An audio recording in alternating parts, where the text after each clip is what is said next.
Donald Trump says we're leading the world. Well, we are the only major industrial economy to have its unemployment rate tripled.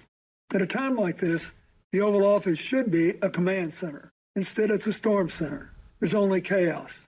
Just one thing never changes: his determination to deny responsibility and shift the blame. The buck never stops there. Now you have to decide whether to renew his contract or hire someone else. If you want a president who defines the job as spending hours a day watching TV and zapping people on social media, he's your man. Denying, distracting, and demeaning works great if you're trying to entertain or inflame. But in a real crisis, it collapses like a house of cards. COVID just doesn't respond to any of that. To beat it, you've got to actually go to work and deal with the facts. Our party is united in offering you a very different choice. Notice how they always say there's a failure of leadership with Trump and that we could have beaten COVID. If we did what exactly? What's the claim there? India, huge surge in cases in the last couple of months. Brazil, huge surge in cases. What were we supposed to do that was going to beat COVID? I never say. But more importantly to me right now than that comment from Bill Clinton is the photo of him getting a back rub from one of the Epstein sex slaves that the Daily Mail published. I got to say, hats off. The Daily Mail is one of the best websites out there these days.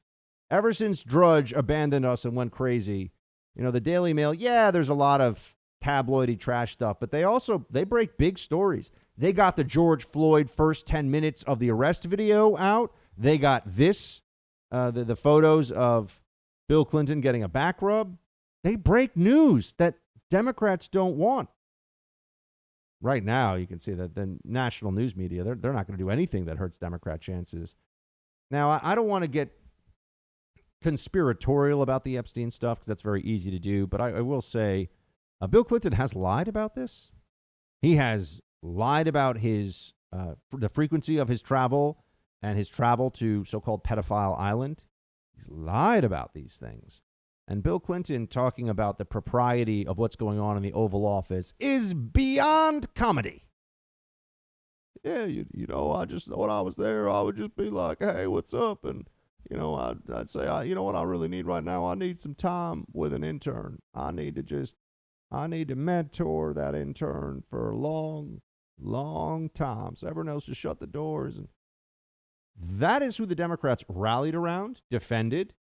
Let's recall that for all their stuff about Trump hasn't done anything while he's the president in the Oval Office that is in the same universe as the stuff that Bill Clinton was doing when it comes to propriety, when it comes to decency and an honorableness. And yet he's still speaking at the DNC. I honestly, no person of intelligence should give a crap what Bill Clinton has to say about anything. Bill Clinton is like an accident of political history.